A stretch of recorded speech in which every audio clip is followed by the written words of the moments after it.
A quinta leitura da Parashá de Metzorá. Esta é a lei para toda mancha de lepra e netek, que é aquela da área do cabelo, ou a mancha da roupa e da casa, seet, sapachat e beharet, são tipos de manchas, vários tons de branco, lehorod, para ensinar o dia impuro e o dia puro. Esta é a lei da lepra. Como assim mostrar, ensinar o dia impuro, ou seja, qual é o dia que purifica e qual o dia que impurifica, que a gente sabe que tem as contagens, tal dia apareceu, se aumentou, se diminuiu, tudo isso ligado aos dias que são esperados para verificar se está crescendo e tudo isso. E disse Hashem para Moshe e para Aaron para dizer para o povo, falem para o povo de vocês, vão falar para eles, um homem, qualquer homem que tiver um fluxo da sua carne, zovô, tameh, está impuro, esse fluxo chamado zav, ele está impuro. O que quer dizer que vai estar um fluxo? Será que de qualquer lugar do corpo? Então fala mi besarod, da sua carne, ou seja, vem excluir, não de todo lugar da carne. E agora que a Torá já falou que é de algum lugar específico, mas eu não sei de qual, então a gente vai fazer uma dedução, uma lógica. Existe a impureza de zav, existe a impureza de zavá, de uma mulher que está tendo o fluxo. Assim como o zavá é do mesmo local onde ela recebe uma tumá que ela é inferior em grau de tumá, em leis, que é chamada a nidá, a menstruação, assim também ela impurifica a tumá mais severa, que tem mais leis, que é a de zivá. A mesma coisa o zav, a lógica diz pra gente que no mesmo local onde ele tem a tumá mais simples, que é a tumá do sêmen, assim também a tumá de zivá, o fluxo está se tratando também do órgão genital. Zovô também, o seu fluxo ele impurifica, vem ensinar que até uma gota já impurifica. O zov, que é esse fluxo incomum, ele parece como a umidade de uma massa de cevada, ele é menos pegajoso e ele se parece como a clara de um ovo que não foi fertilizado. Já o sêmen, ele é mais viscoso, ele é como a clara de um ovo que foi fertilizado. É chamado em hebraico, não é moser, então é estranho, ou seja, o ovo que foi fertilizado. E esta vai ser a tumá do zov, desse fluxo que o homem tem. Rar besarô, se saiu da sua carne o seu zov, ou selou a sua carne do seu zov, a sua tumá ela é. A palavra rar vem de irir, que é tipo a baba, é igual a baba que ela escorre da carne.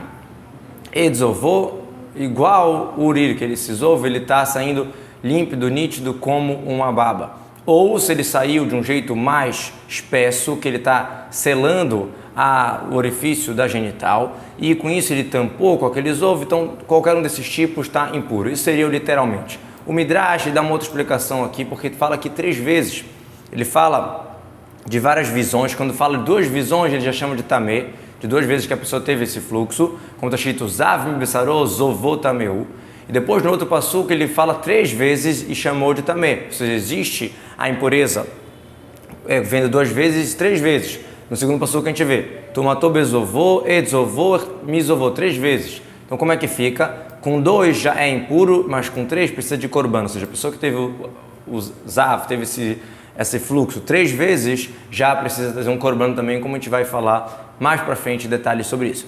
E qual a lei desse zav, dessa pessoa que está com essa impureza? Então, toda a cama, todo local que é usado para deitar, que o zav vai deitar sobre ele vai ficar impuro, e todo utensílio que ele senta sobre ele também, o utensílio fica impuro.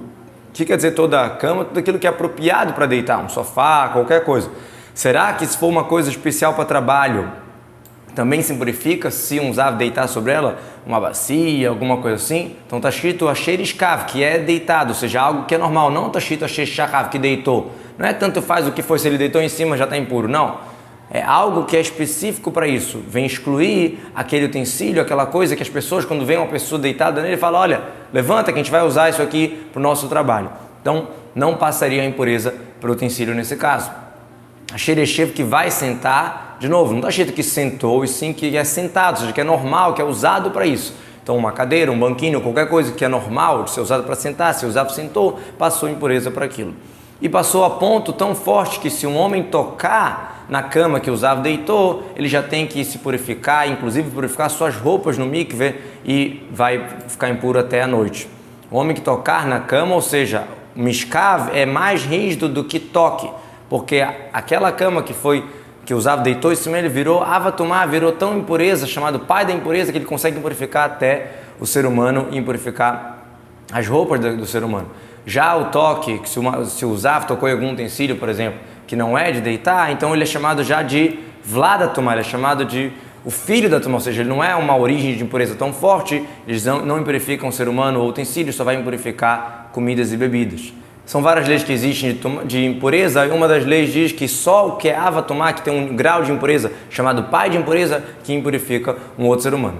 E aquela pessoa que sentar no utensílio que o zav sentou, também tem que lavar suas roupas no mikve a si mesmo e vai ficar impuro até a noite. Ou seja, mesmo que você não tocar, por exemplo, em cima da cadeira tinha outro lençol, outras coisas, mesmo 10 lençóis em cima daquela cadeira, se ele sentou ali, impurifica por moshav, por estar no local que o zav sentou, e a mesma lei é no mishkav, numa cama que o zav deitou, colocaram 10 lençóis ali, eu não toquei diretamente na cama, a impureza passa de qualquer jeito.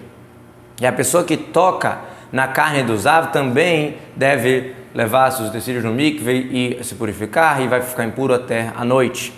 E se o zav cuspir, por acaso, sem querer, o cuspe do zav acabar caindo na pessoa que está pura, também tem que mergulhar seus utensílios no mikve e se purificar, até a noite ele vai estar impuro. Harok zav batahor, ou seja, se ele tocou naquele cuspe ou se ele carregou, porque o cuspe do zav impurifica até carregando, mesmo sem tocar diretamente. Uma dessas duas situações, a pessoa ela estaria impura. E toda a sela de montaria que o zav vai montar sobre ele também vai estar impuro, igual de sentar, igual a cama. Por mais que ele não sentou nessa sela, como por exemplo, a parte onde segura na frente também está impuro pelo merkav.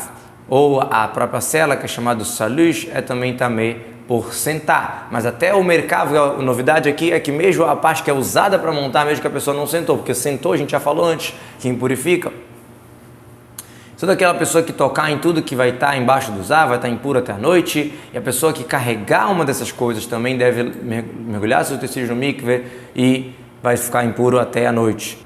Aqui fala assim, aquela pessoa que tocar no que vai estar embaixo do zav deve se purificar, vai estar impuro até a noite. Não fala dos utensílios, mas quem carregar deve realmente purificar seus utensílios. Daqui a gente aprende que no caso do merkav, que é usado para montar, se a pessoa tocou, ele está impuro, mas não impurificou as roupas não precisam ser purificadas. Isso aqui é uma questão que é mais rígido no mishkav do que no merkav. No caso da cama, se a pessoa tocou, já impurificou as roupas. No caso do merkav, que é usado para montar, se a pessoa tocou, não impurificou as roupas. Agora, quem carregou todos os assuntos citados do zav, o próprio zova, o próprio fluxo, ou o cuspe, ou o sêmen, ou até a urina, ou a pessoa que carregou a cama ou algum utensílio que o zav deita sobre ele ou montou sobre ele, em todos esses casos, carregá-lo impurifica a pessoa a ponto de impurificar as roupas que a pessoa está usando também.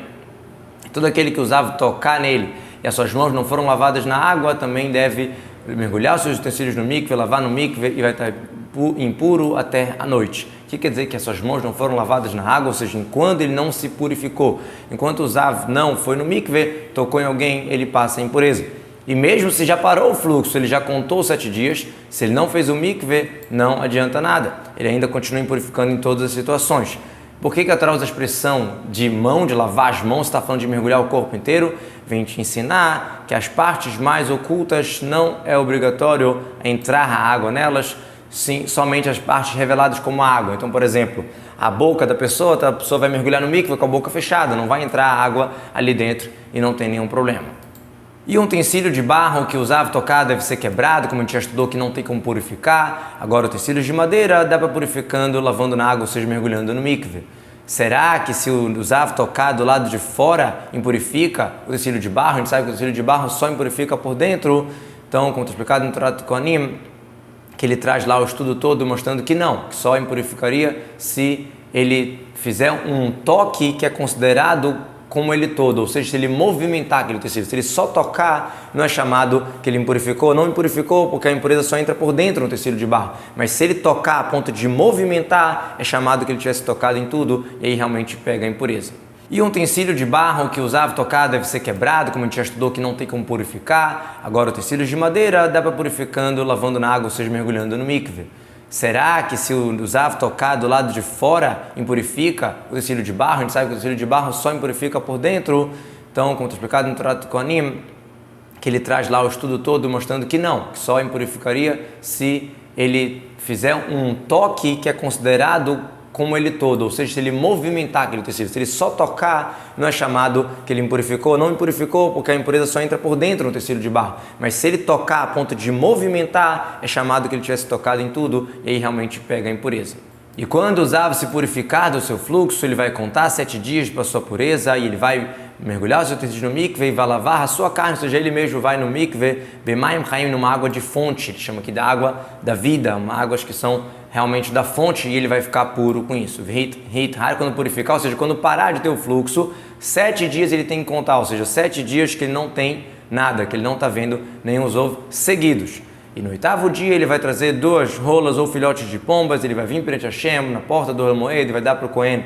E o Cohen vai fazer o korban do Zav, um hatat e um olá, e vai perdoar para ele perante Hashem do seu fluxo, dessa impureza que ele pegou.